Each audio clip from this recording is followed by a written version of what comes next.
Fox News Podcast presents Bret Baier's All-Star Panel. America's got to be in the lead if you want to deal with these threats. We're going to lead. The mourning is over. The Shiva is done.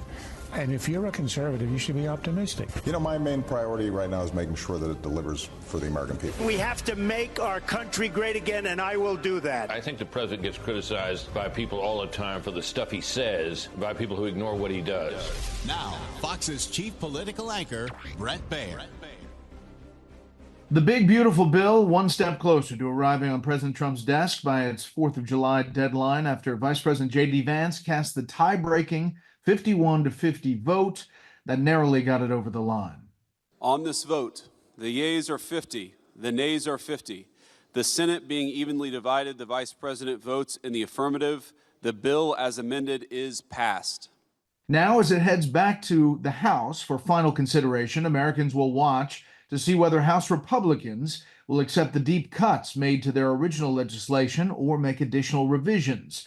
This while President Trump is preparing to host Israeli Prime Minister Benjamin Netanyahu at the White House next Monday, where the two leaders are expected to discuss bringing an end to the war in Gaza.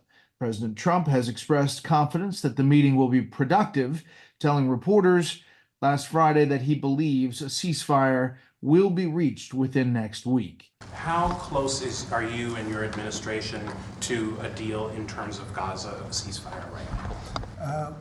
Often asked, and I think it's close. I just spoke with some of the people involved. It's a terrible situation that's going Gaza, he's asking about. And we think within the next week we're going to get a ceasefire. To discuss all of this and more, we bring in our panel, Chief Political Correspondent for the Washington Examiner, Byron York, Fox News Radio political analyst Josh Kraushaar, and Democratic Strategist Leslie Marshall. Byron, it seems like the momentum is there for the president's big, beautiful bill to finally get past the House. It's going to be a bumpy road, but one in which many people think they're going to vote against raising taxes. Yeah, well, it was a bumpy road in the Senate, and they got it through. And I think what is pushing this through is a dynamic among Republicans, no matter how conservative they are about fiscal matters or not. And that is, the bill kind of embodies everything Donald Trump has done politically for the last 8 years. I mean, it would make permanent the premier accomplishment of his first term, which is the tax cuts. It would fulfill the biggest unfulfilled promise of the first term, which was building a border wall. It would keep 2024 promises like no taxes on tips. I mean, it's kind of everything. When Trump says it's all in one big beautiful bill, he's actually right. So the question is, if you're a Republican, do you want to kill this bill? Do you want to cripple the Trump presidency? And by the way, maybe destroy your own political career? I think that is what they're thinking. And in the end, it passes by a super narrow margin, just like it did in the Senate. Yeah, Leslie, the added political issue is Elon Musk, who has come out obviously against this bill. He has said that he wants to primary anybody who campaigned on fiscal responsibility and votes for the bill, and says he even wants to start a new party. And I think he will. Whether he sticks with it or not, I don't know. I wish he would give all that money to Democrats, because my party has been speaking out against this, and we certainly don't think it's beautiful, although it is big. But what is big, Bret, and what is concerning, to Byron's point about worrying the Republicans in the House about their political career, they should be worried. Because when you look at the polls, the voters do not agree with this. And you have people who are anonymous, but we have reports coming out that there are text messages between Republicans saying everyone is complaining. They're not happy with the Senate version. How did it get much worse? Look, and their concerns are threefold. One, additional cuts to Medicaid. Two, additional cuts to food stamps within that. And three, the federal reimbursements. This is problematic, especially to the House members that are not only in red states, but constituencies in rural areas of those red states that will undoubtedly lose their hospitals, many of which will lose, of that 17 million, their health care. So it comes down to really, who are you going to be more afraid of, I think? One, Elon Musk. Two, Donald Trump, when it comes to, being primaried. Or three, your voters, because if 17 million people approximately have their health care taken away, actually come out and vote, that's going to be problematic in the midterms, although it would be beneficial to my party. And the House version only passed by one vote last time around. We already know that Don Bacon is out the door and he's a moderate. We have Keith Self and Chip Roy saying, look, this is being rushed through and we don't want that. But then again, we heard this kind of talk in the Senate, and they did get just one shy of the numbers they needed with the 3. Shame on Lisa Murkowski for not being the 4th. Yeah, Josh, a couple of things. One is the cuts are cuts to the increases of both of those programs. And two is, of the 17 million, many the Republicans who support it say should not be on that program to begin with. Of the 17 million, several million are illegal immigrants, and of the 17 million, others should not be qualified for Medicaid as opposed to Medicare. That's how they explain it. And it's just a matter of whether it's going to be pushed through the House with momentum that comes out of the Senate. Yeah, Brett. I mean, this debate reminds me of sort of the pre-Trump Republican Party debates over budgets and cuts to welfare and other entitlement programs. This is not anything unusual. There are a lot of Democrats that certainly are going to be highlighting some of the cuts to rural health care, to Medicaid. But that's sort of been a staple of Democratic Party rhetoric for many, many, many years. Look, I think the fact that Susan Collins voted against it in the Senate, Tom Tillis ended up voting, not supporting it, and then decided to retire. They were both going to be on the ballot in 2026, so I think they are a little bit worried about the political dynamics here. But ultimately, the biggest challenge to Republicans is if they don't pass the bill that Trump has been championing throughout his second term. So I would bet on the House Republicans, despite the narrow majority that Mike Johnson is dealing with, closing the deal. There is going to be, I think, a little bit of heartburn in trying to make sure everyone's in line and that the Medicaid politics don't end up causing some people to jump off sides. But this is the big priority for the Trump administration. He's spent a lot of political capital keeping his party in line. And the smart bet has always been in the Trump administration that if the president is lobbying for his big priorities, he's going to get it passed. Byron, can you think of a better political week for a president? I mean, you've got the Israel-Iran ceasefire. You've got the successful launch of a military mission without any casualties. And there could be debate about how extensive the damage was in the nuclear program, but clearly the mission was a success. You have the Rwanda-Congo peace deal in Africa. You have the passing in the Senate. We'll see what happens with the House that we were talking about. You also have the Supreme Court weighing in about injunctions by federal district courts around the country, saying that they shouldn't stand on a national level.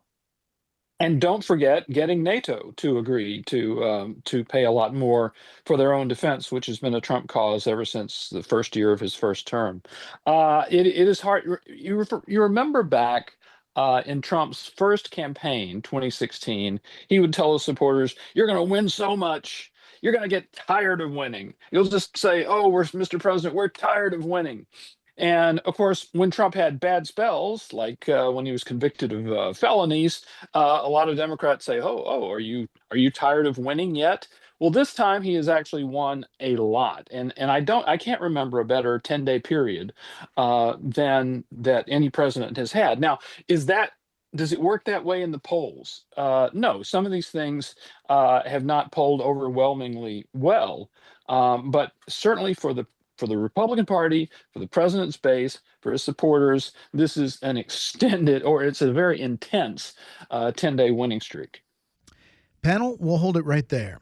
Yeah, and I should have added, Leslie, that you have a Democratic Socialist winning the Democratic primary in Manhattan, saying some really interesting things in interviews that the White House clearly says is like, low-hanging fruit as far as politics goes. Yeah, but I mean, he won, and he won by a very large margin. And even though people want to say this is the new face of he is the new face of the Democratic Party, no, not at all. They said that about Ilhan Omar. They said that about AOC. And New York is not the rest of the country. But anytime a Democrat, wins and they are on the far left side, Republicans use it, for their campaigning, and vice versa. We do the same. Look, I would agree there are a lot of wins for the president and his agenda.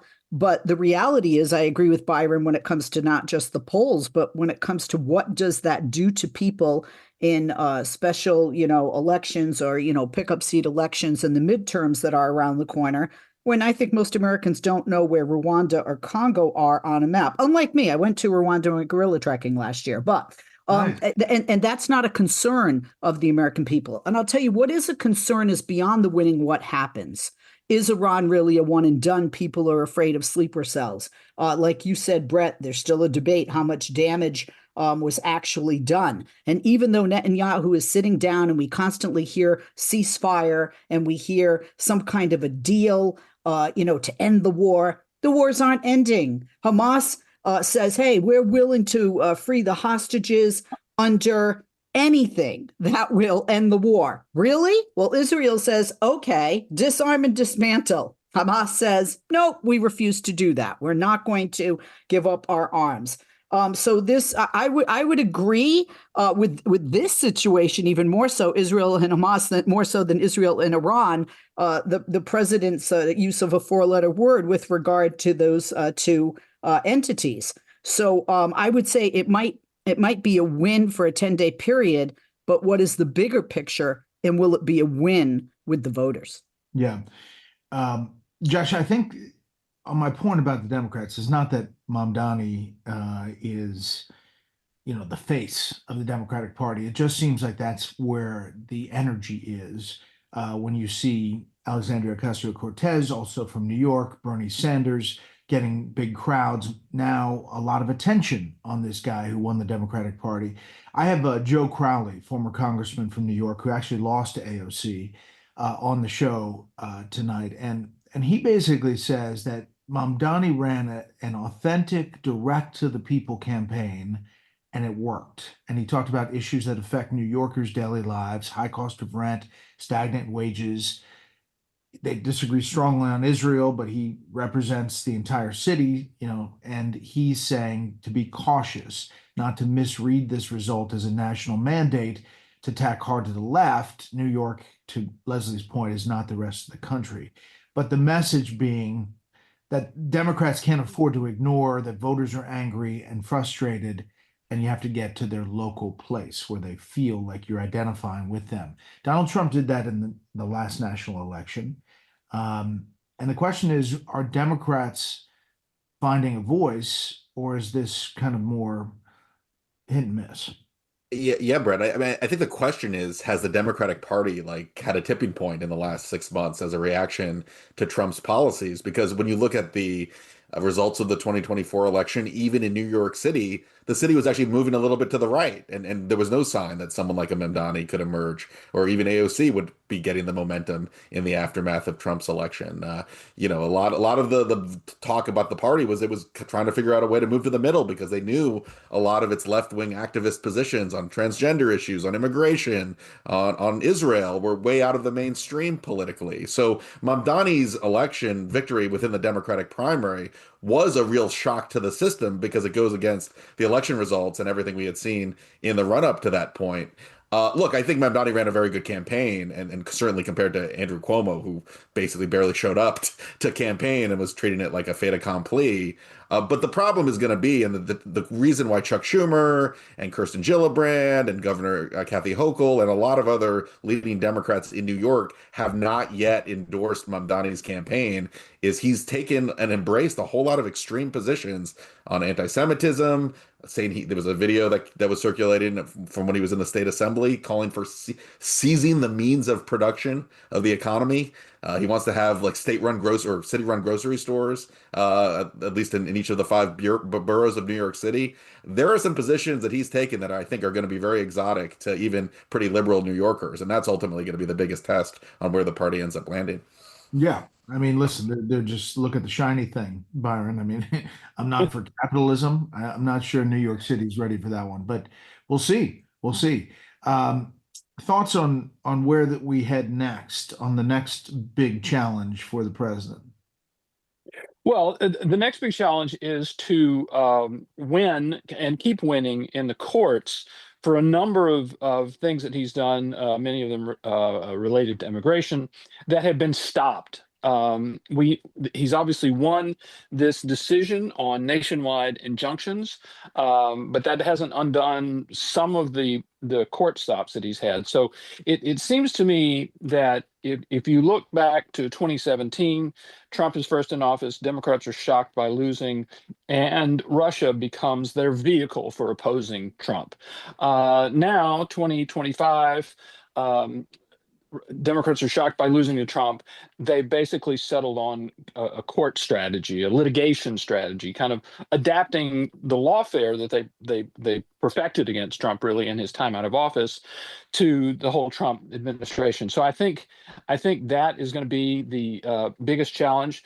And the other thing is to remember the top issue that got him elected, which is the economy and what in New York they like to call the affordability issue.